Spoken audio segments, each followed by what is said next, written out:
안녕하십니까? 오늘은 기록의 차이라는 제목으로 말씀을 나누고자 합니다. 요한복음 20장 1절에서 8절을 보겠습니다.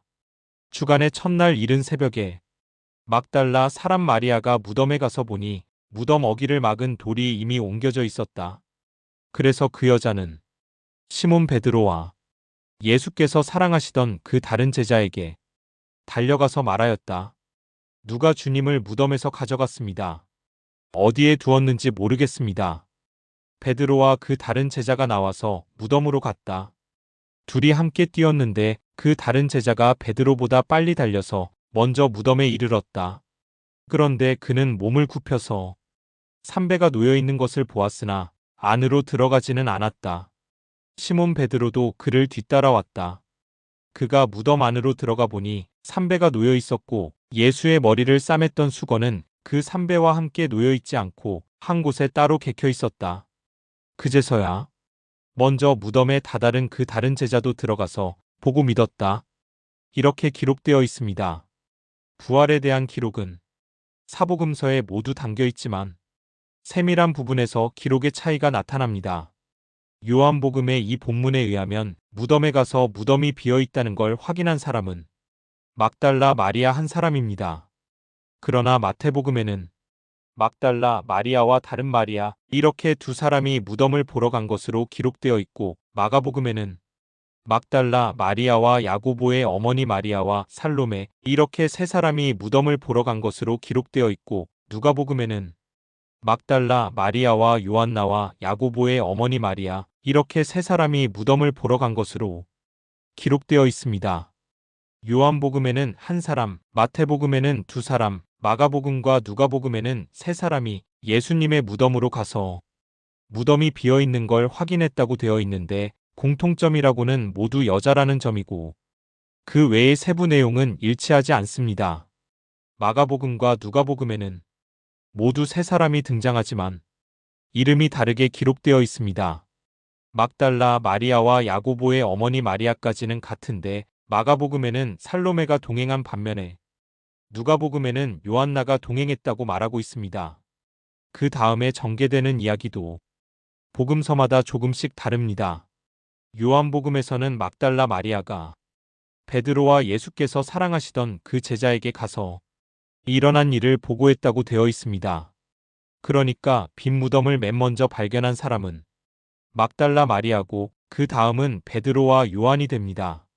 그런데 마태복음에는 베드로와 요한에 대한 언급은 없고 여인들이 제자들에게 무덤이 비어 있다는 걸 전하러 간 것으로 기록되어 있습니다.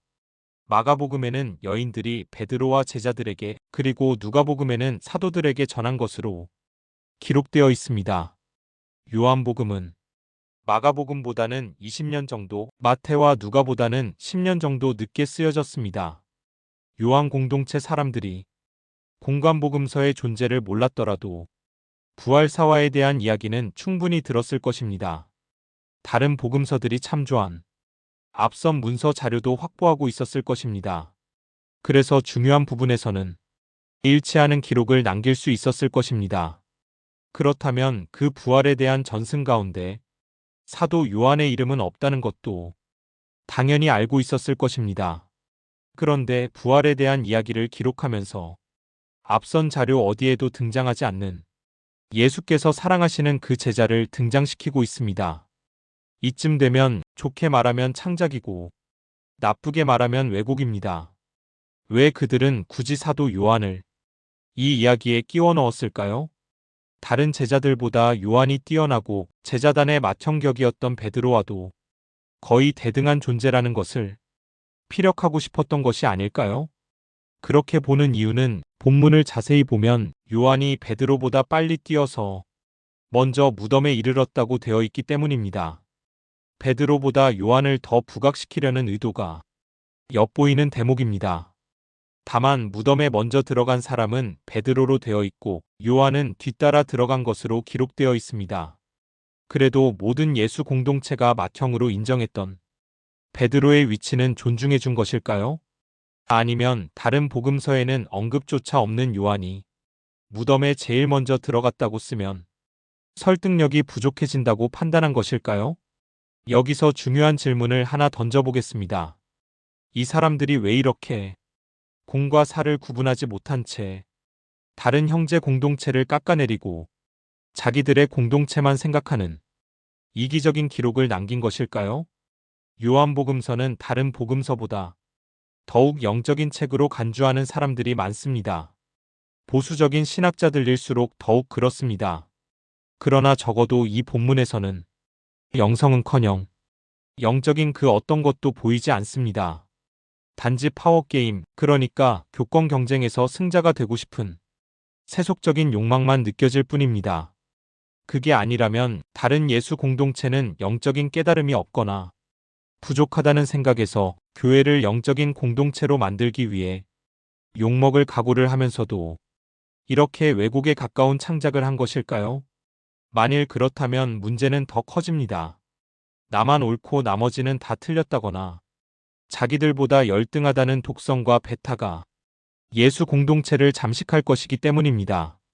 보수적인 학자나 설교자들은 요한복음을 복음서 중에서 가장 숭앙에 않지만 저는 이 요한복음서를 복음서 중에 가장 가치가 떨어질 뿐 아니라 위험한 책으로 봅니다. 그 이유는 요한복음서의 곳곳에서 나타나는 이런 배타적이고 아나무인적인 기록들이 기독교를 독성과 배타의 종교로 만들어가는데 큰 영향을 끼쳤다고 생각하기 때문입니다. 그러나 시각을 좀 달리해서 생각해보면 그들을 충분히 이해할 수 있는 여지도 없지는 않습니다.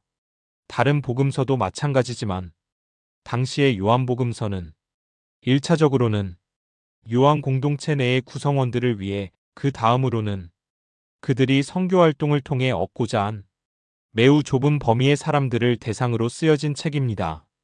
이 책이 2000년 세월을 이어가면서 전 세계 인류에게 그토록 엄청난 영향을 주리라고는 꿈에도 생각하지 못했을 것입니다. 그저 공동체 내의 구성원들에게 자긍심을 심어주기 위해 기회가 있을 때마다 우리 요한 선생님이 이렇게 훌륭하신 분이요 하고 강조하는 정도로 생각했지. 자기들의 글이 오랫동안 1.1획도 오류가 없다고 고백된 성서의 일부분이 되리라고는 전혀 생각하지 못했기에 이렇게 사도 요한 중심으로 글을 쓴 것입니다. 우리가 복음서의 기록들을 오류 없는 절대적인 역사 보고서처럼 읽으면 아니 되는 이유이며 각 공동체의 신앙과 해석이 담긴 기록으로 읽어야 하는 이유가 되겠습니다. 오늘은 여기까지 하겠습니다. 고맙습니다.